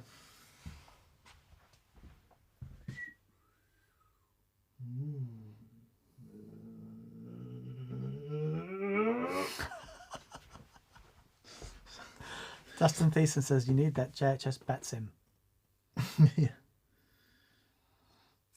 See now, I think we know people who do say that batteries sound different. That's why I was initially confused by the post. Well, he does a battery starving thing. Yeah. And then there was a post with this. Now we've got 12 different sorts of batteries. Yeah. You know, but he does do a battery starving little thing. But you know that an alkaline battery sounds different than a carbon one, right? Yeah. So for me, it was like, well, it's quite possible that they sound different. Right. Anyway, the bias knob. Figure out which way the bias knob works. Bias controls the amount of voltage to the transistors. So if you it controls it controls the range at where the gates start to open. Yeah, so if you starve it of voltage, you have to hit the guitar harder in order to give it enough for it to open and sound. hence the term spitty fuzz, right? So if you, one way or the other, it will sound more open and, I don't know about airy, but it will certainly sound more open and responsive. So mess about with the bias switch. Turn it up. One of the things of fuzz pedals is they do sound fundamentally different with when the level is cranked. So I don't know if you noticed the show on Friday, Pete's playing the NKT Red Dot Analog Man fuzz, and he's got the volume about there, and it just doesn't sound very good there to me. It needs to be there. Yeah. And then loads more treble comes through. It completely changes in character. So do try pushing that volume. The problem with that, of course, is it might then be too loud for your amp. And they do, I mean, I do love the sound of a fuzz into a clean Fender amp, but some people find that hard to deal with. Yeah. If the amp's limiting a bit, overdriving a bit in the front end, that will help you push that volume a bit higher. But yeah, try that. Very good. Try that. Also, actually, I don't know what transistors are in it. If it's got germaniums in it, make sure your house isn't too warm. That's a good point. This one is my favourite sounding Dan Drive fuzz. But I can't use it in this room because it's too warm. Yeah. And it craps out. So cool your jets and see if that makes a difference, if it has got germaniums in it. FI Ed says, can you tell me, is the reverb in the Black Magic a real spring reverb or is it something else? It's very, very real. Very spring, very verb. Yes, ours doesn't have reverb, unfortunately. But they do one with reverb. Yeah. Yeah.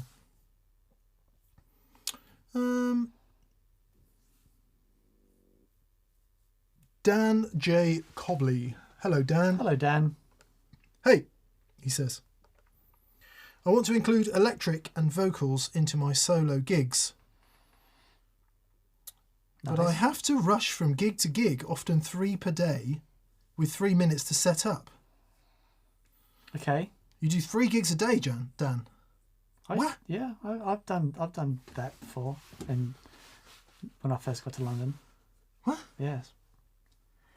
You'd have a number of performers playing every night at these different venues, and then half-time change sides, and everyone would rotate, and then again, rotate again. I get it. So you basically... I've lived a shallow life, Dan, Well, a sheltered life. It's like solo performers and stuff where they... or, little duos and stuff where you run in, you plug into the house system and you go. What, are you playing in a restaurant or something? Like when I did the walkabouts in Covent Garden and stuff. Because they always want someone on. There are times of the year where they can have 3 or 4 performers in a day. Right, okay.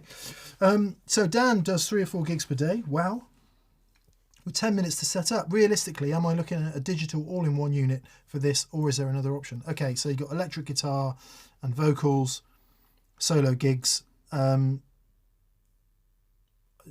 there an acoustic guitar there as well, potentially? So I used to have a little mixing desk, a little Soundcraft 4-channel mixing desk, and I'd have vocals in one channel, guitar on another channel, backing tracks in another channel, run in, all in, into the wall, wave, slam 2 beers really quick to try and get my head around the fact that I was doing the gig, and just to get me through, because they are hard gigs. When I was doing it with Doug, another person, and we're doing the Bipolar Bears, it was great because you had another person there that you could interact with and muck around with. But when you're there by yourself, they are... I never really got used to doing it. But they paid quite well, and, when I was just first arrived to London, needed the cash. Yeah. But yeah, you set up in a few minutes. Bang, bang, bang, bang. Yeah, I suppose it depends what the house system is, doesn't it? Because presumably if you're doing... Now, if you're, if you're just singing, then you don't need to worry about that because there'll be a mic. You maybe travel with your own microphone to limit the spread of infectious diseases and just put your mic on the stand and plug the cable in if there's a house system. If you mean you're doing more complex stuff, like maybe incorporating loops, vocals into loops and all that kind of stuff, then yeah, you're going to need something that's ready to go on one pedal board. Yeah. So it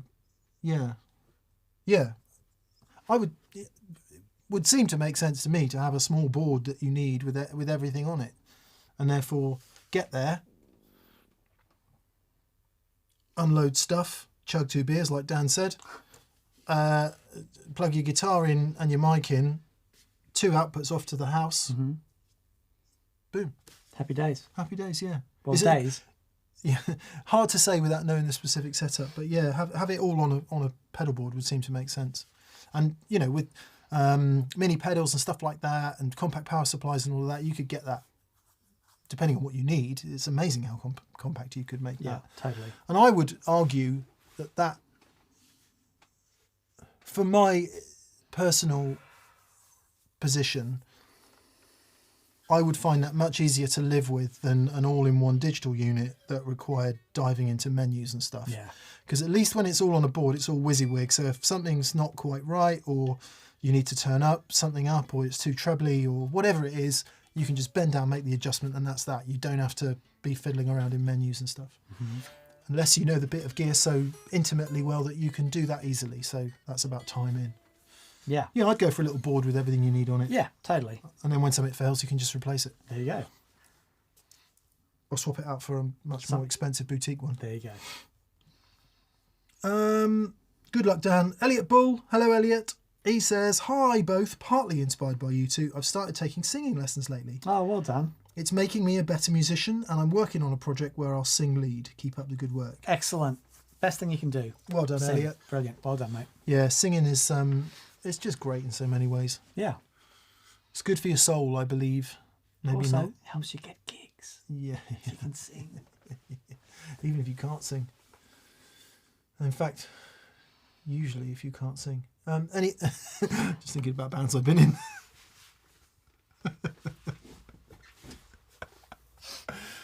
Yeah, do it. And like you say, it does improve. It can really help improve your guitar as well, because you can sing stuff. Yeah. And if you can't sing it, how on earth can you play it? Mm. But maybe that's just me. Perilous Temple. Hello, mate. You guys are just making the greatest shows and keeping it so interesting. Oh, bless you. Thank you, buddy. Dan, my QMX6 showed up on Saturday. I'm so happy with it. And my customer name is Richie. Thank you cheers, for Richie. everything.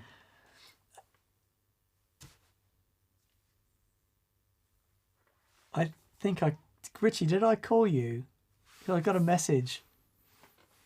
Someone said, I must have been, I think that was you.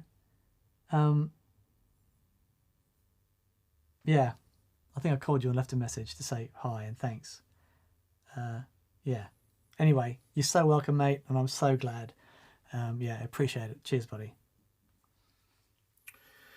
Cool. That is, I will just double check, but I think that's all our super chats for this evening. Groovy. Let's get in the chat and see what else anyone wants to talk about. Yeah, it is. Thank you for everyone who super chats. Yeah, thanks. Thank you, people. Hopefully we answered your questions. Happy Hockey. Mick, did you ever try a trem setter? The bandmate had one on his Strat, and it helped with the return to pitch when it's set up to float. I have tried all that stuff, actually, Happy Hockey. Guthrie was a big... oh, no, he had a thing called a Tremel No. Tremel No. Yeah, where he could... Basically, you replace one of the springs with a thing that goes in and out, and then if you want to lock it, you just screw it tight. Okay. So take the middle spring out, put this thing in, and it is able to move freely. Oh, I've seen those. And then you just do the screw up and it stops. Right. Yeah. Trem setter, yeah, have tried one of those many, many years ago. I don't have a problem with it returning to pitch. That's not a big problem.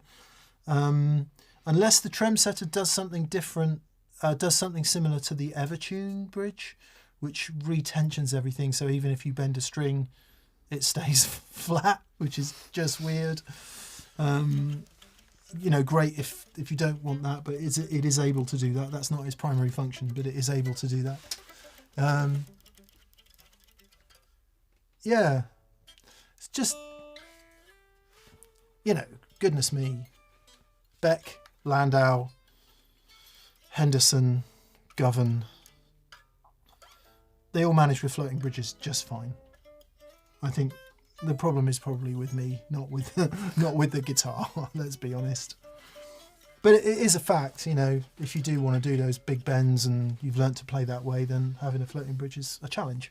Yeah. You've got to adjust your playing. And I do also know people, and I guess some of the aforementioned players might fall into this category, who will definitely apply pressure to the bridge while they do the bend.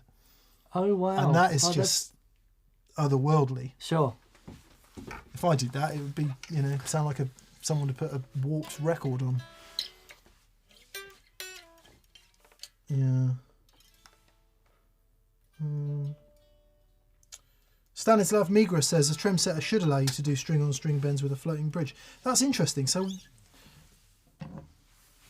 it just makes it stiffer, does it? I'll maybe have a look at that, but yeah.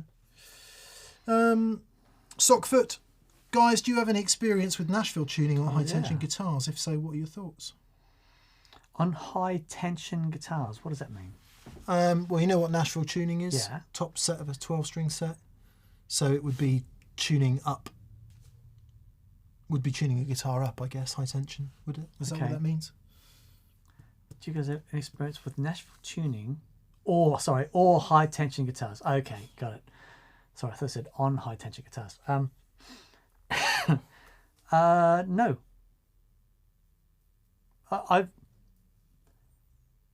I've seen it used, and I've helped guitar players with rigs using it. Stephen Wilson used it on an acoustic guitar on Raven That Refused to Sing on that album, I believe, and he's used it a bunch. And that sounded great.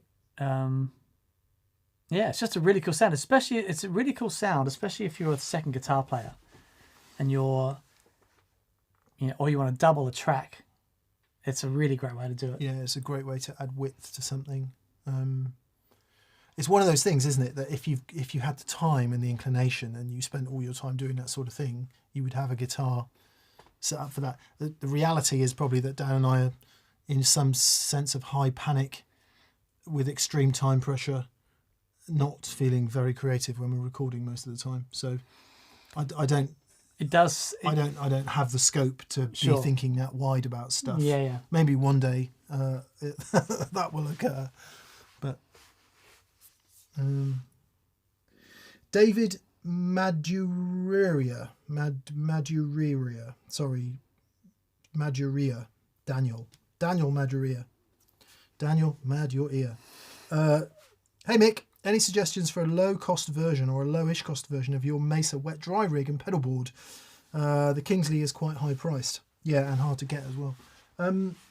Okay, for those of you who don't know, I've got a stereo valve power amp that runs into 2 cabs or 1 cab split left and right. And in order to drive that power amp, you need a preamp to get it up to the level. An ordinary effect pedal won't really do it, an ordinary overdrive pedal. Well, it can't, maybe it will, but a dedicated preamp is the thing to do. I get that Kingsley stuff can be pricey. All I would say is compare it to the price of a nice studio valve preamp. Yeah. Simon's pedals are actually very well priced. I know they might seem like a lot, but for what you're getting, it's a lot. The other way you possibly could do it, if you've got an amp kicking about, so currently you will have an amp, I would assume, you could use the preamp in that. So go into the front of that, out of the effects loop send, and into your power amp. You need to split somewhere. So what I do is I go all the drive sections into the Kingsley preamp, so that could be your current amplifier. Mm-hmm. Out of that into a splitter, and then send different things down the stereo signal so that the overdrives and the preamp all hit both sides of the stereo, but things are then split parallel and then stereo again if you want to sum them into thing. So you could do that, use your existing amp's preamp. Yeah. Depending on what kind of amp it is, it may well need a speaker load, so just be careful about that. which means then you've got a volume problem, so you might need to stick an attenuator on it. It all gets a bit complicated, but that would certainly be a good way to try. There are other preamps out there. There's various solid state versions, and of course there's loads of digital modelling ones, so you could investigate some of those. Some of the digital modelling ones are great, UA series, but they're almost as expensive as Simon's stuff. Right. Who else makes a valve pre? Effectrode, obviously. You might even be able to get a kit, build it yourself. I mean, it's complex and very difficult. Yeah, but could save you some cash. Yeah. Did you mention Victory? Yes, Victory V4 series. Good shout, there you Dan. go. They're great. Victory V4 series are great. Yeah, again, they're still 300 and some quid. Yeah. So low cost with tubes is tough, not least because once you start getting low cost, you probably start getting very noisy and corners cut. Corners cut, yeah. I think Simon's stuff is remarkably well priced for what it is. Sure. Handmade, point to point, wired, beautiful stuff that you'll always be able to move on and not lose too much money. So, yeah.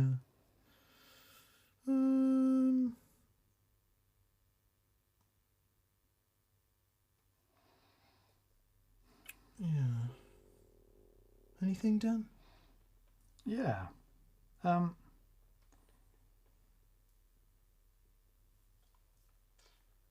So here you go. So PD says Effectrade and Kingsley are full tube amp circuits with tubes from amps worth thousands for a few hundred, plus their zero noise, can go straight to a DAW for you to mix ambience later. I mean, they're proper. You know, there's a reason that they are loved. They're made beautifully well, and can do all that stuff. You know, and it's wait list is a thing. It's tricky for if you really want this stuff to have to pay for it and wait for it. But it's just the way it works at the moment. You know, like Simon's back ordered, so back ordered. You know. Actually, Mike 2203 did ask another question earlier in his super chat, which was about the Boss ST2, which is the power stack, something like that. Okay. Boss ST2. I think it was supposed to sound like a 4x12, wasn't it? Right. Was that a 4x12 in a box? I just can't remember. I'm just not doing very well here, Dan. Power stack. Enjoy a rich, clean tone when playing softly. Authentic amp stack sounds from a stomp box. Fat crunch to ultra high gain. The ST2 power stack, famous Boss distortion with a stunning amount of power that's akin to a tube amp. The sound knob simultaneously blends gain and the sound character. Vintage crunch, punchy drive to full assault distortion. So it's got a bit of dynamic response by the sound of things. Right. I don't remember playing one. Mike might have had one in Guitarist magazine days, maybe. Is it a Cosm thing? Probably is. Don't know. Mike, with the gain stages that you've got on your board, you don't need it. You don't need it, mate. With respect. Yeah.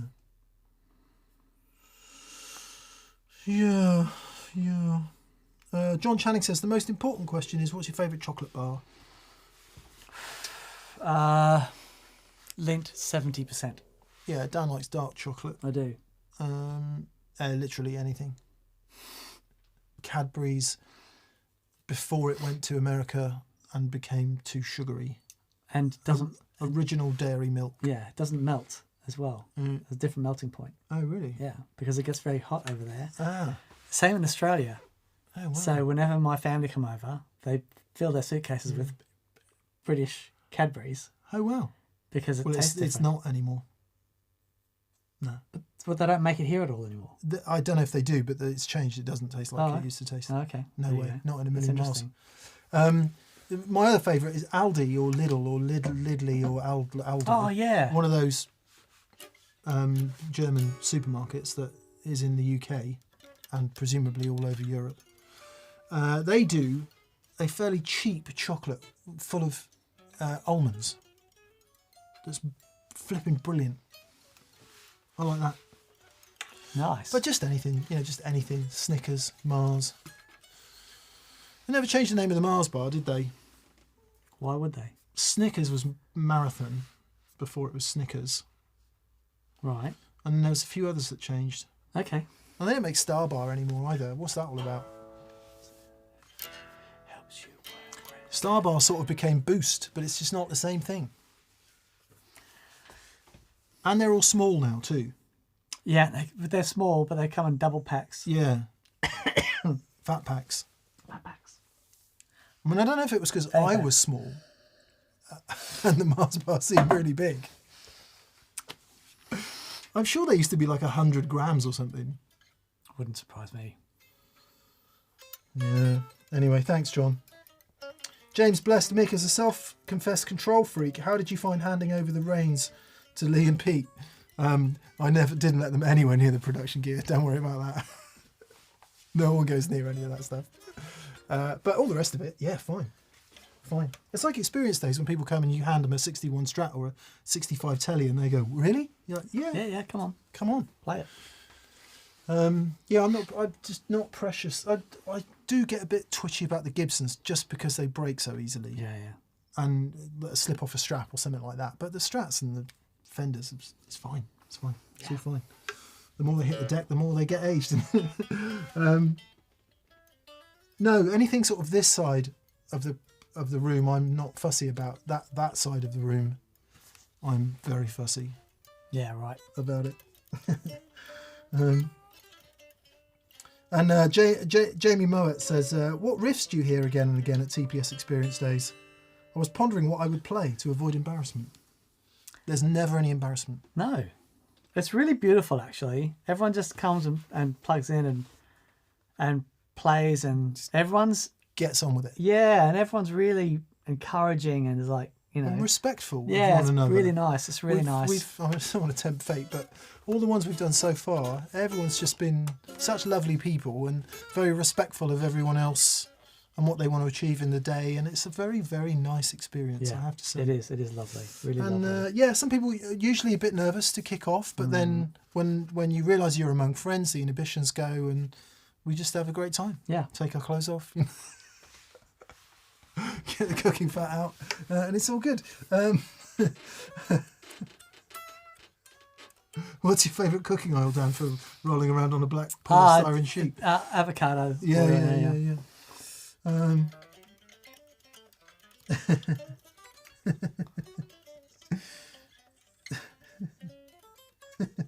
Victor Gustafsson says, "Can you record an experience day and release as a show?" It would be lovely to do that, Victor, and it would be great to show everyone, but it would add a pressure and it would change the aesthetic of the day. It would make people feel a bit more self-conscious, and I'd be worried about the production. And it's like, nah. I mean, maybe what we could do is get someone to come and vlog it one day.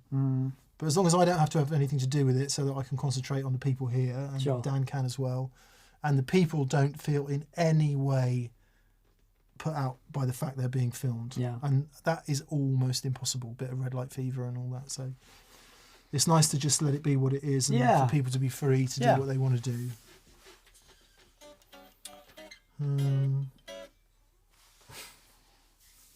David Burke says, "That's why you got me to put my keys in a bowl when I arrived." It was great though, wasn't it, David? Dormant says, "Cooking fat? What?"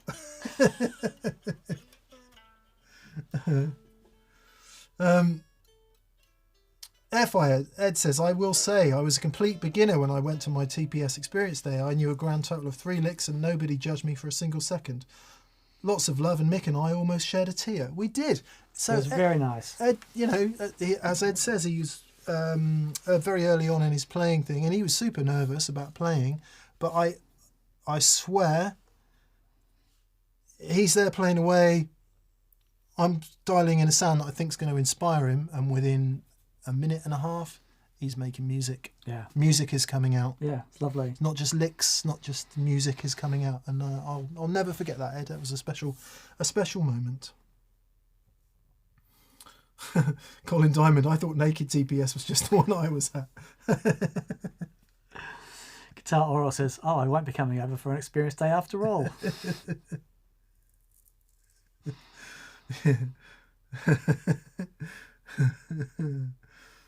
Yeah. Brendan Buckley says, "Naked TPS sounds like my tennis lessons." Oh dear. Oh dear. It's gone horribly wrong, and I think on that note...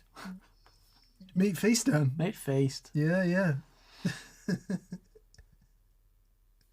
Okay, we're off. So, I think it'll be Thursday. If you are a patron or you subscribe to That Pedal Show store.com email list, there'll be some news coming on Wednesday or Thursday.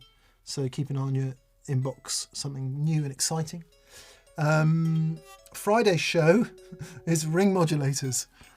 We finally did it, and because we thought it would just be painful to have a whole 45 minutes of ring mods, we got Dougie in and we've done some jams. Yeah. Some band jams with the ring mods. It sounds really good, actually. Yeah. Really pleased with it. Great. So great. It's a really fun day. And just good fun. And we let us know what you think about that. Dan and I really enjoy getting dug in and doing just like the little 3-piece band jams. It's a good release for us, and I think it does paint stuff in a slightly different context. I know people want to hear two guitars together. That's a slightly different deal in this room, but yeah, let us know what you think when you watch it. Yeah. That'll be happening this Friday. Got a Chris Shiflett show coming up. Oh yeah, Shifty. I haven't done that yet, actually. That will probably be next Friday because I'm going to and we have a very special guest coming tomorrow. Oh yeah, Rick Potato's coming, isn't he? Rick Beato is coming in tomorrow. Yeah, somewhat. Are we going to film a show with him? Are we? We don't know. He's going to film a show with us. Yeah. No, we'll get a show with him. I think it'll be an interview show. Yeah. I don't think it'll be, but we'll get a rig set up. Mr. Beato, Mr. Potato, what is your favourite colour? Would you like to sit on our canny-looking chair? So, Mr. Beato, after a hard day's filming. No, it'll be really great. It'll be really great. He's amazing. Mr. Potato, can you name a chord? Mr. Potato, can you name a chord? A jazz chord. Jazz chord, okay. And what is your favourite colour? I can't do it. I can't do it. If anyone remembers the Stotts on Vic and Bob's Big Night Out, then that's what that was all about. Yes, so Ricky Boy's coming in tomorrow. Yeah, that'd be brilliant. See if he can teach us some stuff. Yeah. It's very good. Rigby Otto, says Malcolm Stewart. The Dorman says, Mick has watched too much Vic and Bob. Yes, I have. So, Caprice. Right, that's enough of this. Thank you for being here.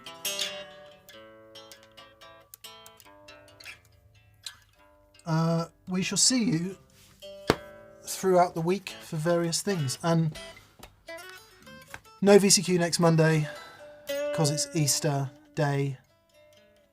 And, oh no, it's Easter Monday. Easter Day is Sunday, isn't it? Right. Yeah, Good Friday, Easter Day. Nailed him up on Friday, rose again on Monday, or was it Sunday? Sunday.